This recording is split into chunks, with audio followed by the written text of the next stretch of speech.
நம்ம சேனலில் தொடர்ந்தாப்பில் நீங்கள் வீடியோக்களை பார்க்க நினச்சிங்கன்னா இதுவரை நம்ம சேனலை சப்ஸ்கிரைப் பண்ணுங்க. சப்ஸ்கிரைப் பண்ணுங்க. கீழே பெல் சிம்பிள் இருக்கும், அதையும் கிளிக் பண்ணுங்க.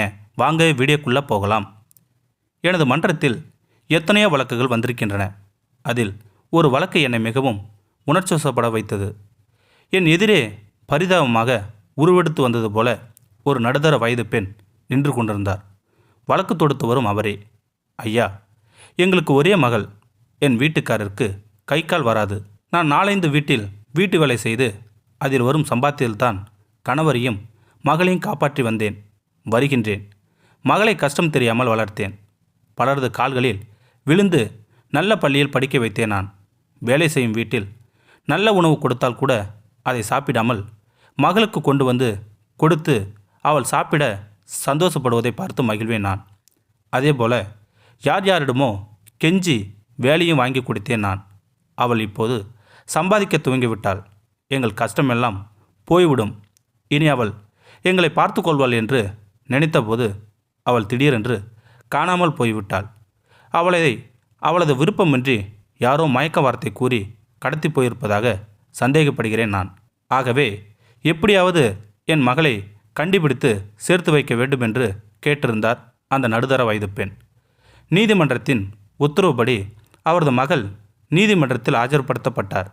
மிக அலட்சியமாக நின்றிருந்த அந்த இளம்பெண், யாரும் என்னை கடத்தவில்லை, நான் மேஜரான பெண், எனக்கு பிடித்தவருடன் வாழ்வதற்காக நான் தான் விரும்பி சென்றேன் என்றார் அந்த இளம் வயது பெண். நல்ல ஆங்கிலத்தில் பேசிய அந்த பெண்ணிடம் சம்பாதிக்கும் தோரணையும் இருந்தது. சரிம்மா, அதுக்காக உன்னை கஷ்டப்பட்டு படிக்க வைத்து ஆளாக்கிவிட்ட பெற்றோரிடம் ஒரு வார்த்தை கூட சொல்லாமல் அம்போன்னு விட்டுட்டு போயிட்டியம்மா, என்ன நியாயம் என்று கேட்டார் அந்த நீதிபதி. அந்த இளம்பெண்ணிடம் இருந்து பதில் எதுவும் இல்லை. இதற்கு மேல் சட்டத்திலும் இடமில்லை. ஆனால் என் மனம் கேட்கவில்லை. ஏதாவது ஒரு ட்விஸ்ட் நடக்கும் என்று நினைத்தேன் நான். ஏனெனில் இது சினிமாவில் வரும் நீதிமன்றம் அல்ல, நிஜமான நீதிமன்றம். இங்கே உறவுகளுக்கும் உணர்வுகளுக்கும் முக்கியத்துவம் உண்டு. எல்லாமே யதார்த்தமாக நடந்து விடாது. சரிம்மா, உன்னை ஒன்றும் சொல்லலை, உன் கூட உன் அம்மா கொஞ்ச நேரம் பேச வேண்டும் என்கிறார். 1 மணி நேரம் பேசிவிட்டு வாருங்கள் என்றார் அந்த நீதிபதி. இருவரும் பேசும்போது அந்த தாயின் பாசம் மகளின் அடிமனதை நிச்சயம் தொடும் என்று பழசை நினைத்து பார்ப்பாள். கொஞ்சமாவது பாசத்தோடு ஏதாவது செய்ய முற்படுவாள் என்பது என் எண்ணம். ஆனால் அவர்கள் பேசி முடிந்தபோது நான் நினைத்தது எதுவுமே நடக்கவில்லை. ஐயா, உங்களுக்கு எல்லாம் நிறைய சிரமம் கொடுத்து விட்டேன். என் மகள் அவன் விருப்பப்படி விரும்பவனுக்கூடியே இருக்கட்டும், அவள் சந்தோஷமாக இருந்தா சரி என்று 2 வார்த்தையில் சொல்லிவிட்டு, ஒரே ஒரு வேண்டுகோள் தாயா, இவன் மேலே இவங்க அப்பனுக்கு கொல்ல உசுறு, மகளை பார்ப்பதற்காக வந்திருக்காரு, அந்த மனுஷங்கிட்ட ஒரு வார்த்தை சொல்லிட்டு போக சொல்லுங்கய்யா என்றார் அந்த இளம் வயது பெண்ணோட அம்மா. எங்கம்மா உன் வீட்டுக்காரு என்று நீதிபதி கேட்க, அந்த அம்மா கை காட்டிய இடத்தில் சுவரோடு சுவராக ஒருவர் சாத்தி வைக்கப்பட்ட நிலையில் இருந்தார். அவருக்கு கை கால் வராது என்பதால் தூக்கி கொண்டு வந்து சுவற்றில் சாத்தி வைத்துள்ளனர்.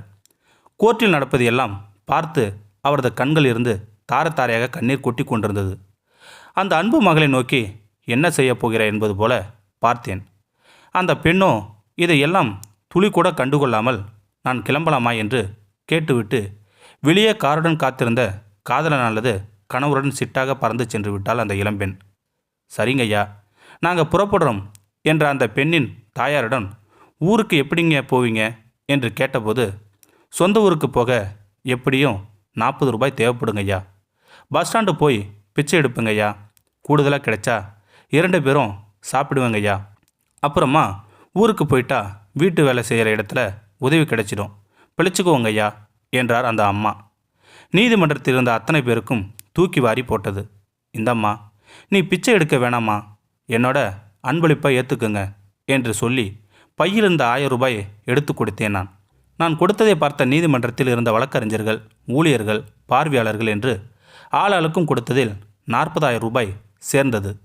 அதை அந்த அம்மாவிடம் கொடுத்து, உங்கள் கவலைக்கு இது மருந்தல்ல, ஊருக்கு போவதற்கான சிறு தீர்வுதான் என்று சொல்லிக்கொண்டே கொடுத்தேன்.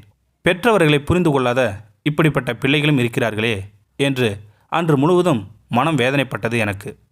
பிள்ளைகளுக்கு அறிவை கொடுப்பதை விட அன்பை கொடுப்பது முக்கியம் என்பதை உணருங்கள். என்ற வேண்டுகோளுடன் முன்னாள் நீதிபதியான சா நாகமுத்து தனது உருக்கமான பேச்சை முடித்தார். சென்னை வாணிமகாலில் நடந்த மறைந்த அமிழ்தன் எழுதிய முப்பால் உரை என்ற நூல் வெளியிட்ட விழாவில்தான் இப்படி ஒரு உரை நிகழ்த்தப்பட்டது. இந்த வீடியோ உங்களுக்கு பிடிச்சிருந்தா கமெண்ட் பாக்ஸில் கமெண்ட் பண்ணுங்கள், கூட உங்கள் ஃப்ரெண்ட்ஸை ஷேர் பண்ணுங்கள். இதுவரை நம்ம சேனலை சப்ஸ்கிரைப் பண்ணுங்க, சப்ஸ்கிரைப் பண்ணுங்கள். கீழே பெல் சிம்பல் இருக்கும், அதையும் கிளிக் பண்ணுங்கள். தேங்க்யூ ஃபார் வாட்சிங்.